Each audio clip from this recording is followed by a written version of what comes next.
Bonjour!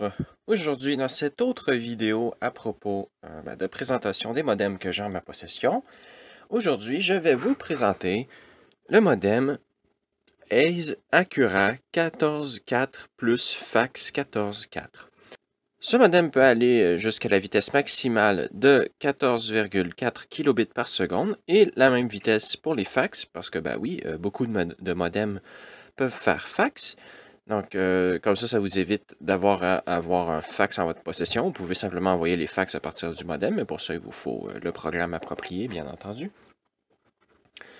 Donc, à l'avant, on a ici estampillé de la compagnie Ace, ainsi que les petites informations à propos de ce que fait chaque diode.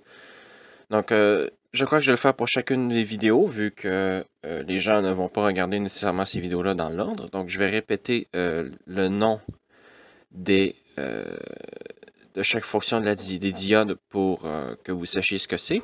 Donc, HS, c'est pour High Speed. AA, c'est pour Auto Answer. CD, c'est pour Carriage Detect. OH, c'est pour Off Hook. RD, c'est pour Receive Data. SD, c'est pour Send Data. TR, c'est pour Terminal Ready. Et MR, c'est pour Modem Ready. Donc, les deux seuls qui vont demander une explication, ça va être CD et TR. Donc, Carriage Detect, c'est pour dire que le modem détecte la porteuse de l'autre modem. Et donc, il envoie un signal pour dire... je crois qu'il envoie un signal au port série pour dire qu'il détecte la porteuse. Et le deuxième, c'est TR pour Terminal Ready, qui, lui, c'est une ligne qui est sur le port série qui est dédiée à ça. Et donc, quand vous utilisez un programme de terminal, il va dire à la ligne, et le modem va donc activer la ligne, et le modem va savoir que le terminal est prêt, et il va donc allumer la petite diode ici. Sur les côtés, nous n'avons rien. Voilà. Et à l'arrière, nous avons le reste nous avons toute la connectique, en somme. Nous avons le bouton d'alimentation, qui est un de ces boutons que j'adore. En fait, c'est un interrupteur, voilà, pas un bouton. Donc, voilà. La prise 9 volts AC, donc la prise à barillet. Un connecteur DB25 pour connecter en port série. Et deux prises RJ11 pour connecter la ligne téléphonique et brancher un téléphone. Donc, ce modem-là ici est bien fait. Il n'est pas clipsé, donc je peux le dévisser, comme vous pouvez voir. Donc, je vais pouvoir vous montrer l'intérieur de ce modem-là aussi. Donc, on a 4 vis à dévisser pour retirer le couvercle. Et n'importe quel tournevis Philips fera le travail pour dévisser ça. C'est un modem qui a été fait aux États-Unis, donc ils utilisent des vis Philips et non pas des vis à tête japonaise. Donc, voilà. Je m'assure que ce soit dans le cadre. Et voilà. Donc, vous pouvez voir, je porte un chandail de laine parce qu'il fait un peu frais dans ma chambre. Il fait moins 11 dehors en ce moment. Et j'ai pas vraiment de chauffage. Mon seul chauffage, en fait, c'est mes ordinateurs et le calorifère dans la pièce d'à côté. Donc, disons que c'est pas super bien chauffé dans ma pièce. Mais voici l'intérieur. Donc, on a un microprocesseur de chez Motorola. Donc, un MC6832FC16C. On a ici le DSP, donc c'est bien pratique pour nous parce qu'il est inscrit DSP dessus. Donc DSP 16AM de chez AT&T et une autre puce de chez AT&T. Celle-ci, je ne sais pas trop à quoi elle sert. On a de la RAM, de la ROM, bien entendu. C'est à l'intérieur qu'est stocké tout le programme pour commander le modem et pouvoir commander le microprocesseur. D'ailleurs, la ROM fait 4 mégabits, je crois. Oui, 4096, donc c'est 4 mégabits. Donc c'est une assez grosse ROM, comme vous pouvez voir. C'est pas non plus une petite ROM. Ici, on a la partie régulation et le pont de diode, voilà. Je crois que ça ici, c'est le pont de diode, d'ailleurs. On a des diodes ici. On a le régulateur de tension. Et on a des condensateurs qui sont assez proches du régulateur de tension, mais ils fonctionnent toujours, j'ai pas de problème avec. Donc, d'ailleurs, ceux-là, ils sont faits pour quelle température? 85 degrés Celsius. Ils n'utilisaient pas des très bons condensateurs à l'époque pour les modems. En même temps, à l'époque, les modems, c'était déjà considéré comme des trucs bas de gamme. Donc, ça date de quoi? 93? Non, 97. Ah non, 93. Ok, donc c'est un modem de 93, donc les prix commençaient déjà à baisser pour les modems. Et ça commence à se voir dans certains composants qui commençaient à réduire le prix pour certains composants. Donc voilà, vous avez vu pas mal tout l'intérieur. Ça ici, c'est une autre puce qui devrait aller là, mais je ne sais pas du tout c'est quoi. Il semble qu'elle ait aussi de la mémoire en plus, mais je ne sais pas à quoi ça sert.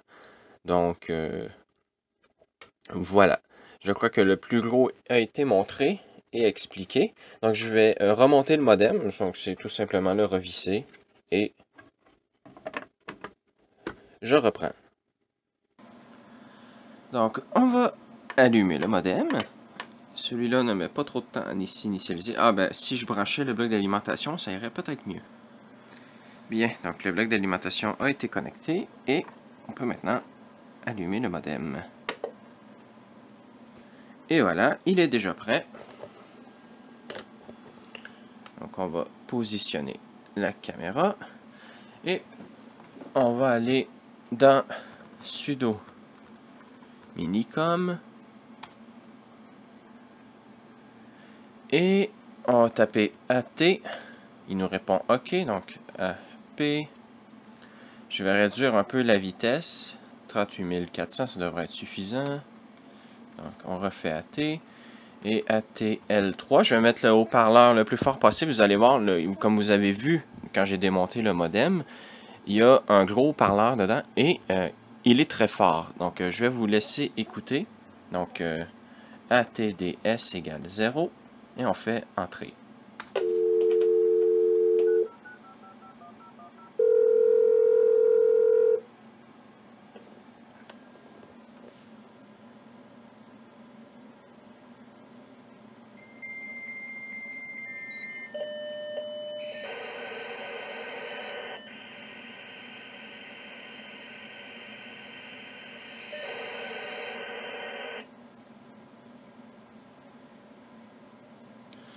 Et nous sommes connectés. Donc, vous pouvez voir si j'ai changé le modem pour qu'il nous affiche dans quel type de connexion on a. C'est une fonction qui est disponible dans les commandes AT. Donc, vous pouvez changer ça. Je ne vais pas le couvrir dans cette vidéo. Peut-être que je vais faire une vidéo un jour, je ne sais pas quand, mais une vidéo sur les commandes à AISE et peut-être même les commandes étendues. Bon, ça pour le moment, c'est pas la question. Donc, on va faire CTRL-A, S. On va faire Z modem. Et on va envoyer une image disquette de 360 kHz. Je vais aller vérifier si l'image n'est pas sur l'autre ordinateur avant. Elle n'y est pas. Donc, je peux envoyer l'image. Donc, on sélectionne avec espace et entrée pour envoyer. Et voilà, ça commence à envoyer.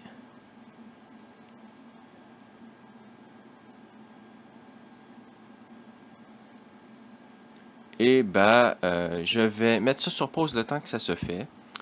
Et je reprends après. Bien, donc le transfert est complété. Ça leur a mis environ 3 minutes. Donc, on va ouvrir un nouveau terminal, pardon. Et on va faire SHA 256 somme de 360k.ima. Donc, ça nous donne un SHA. Je vais aller faire le SHA sur le PC sur Windows XP.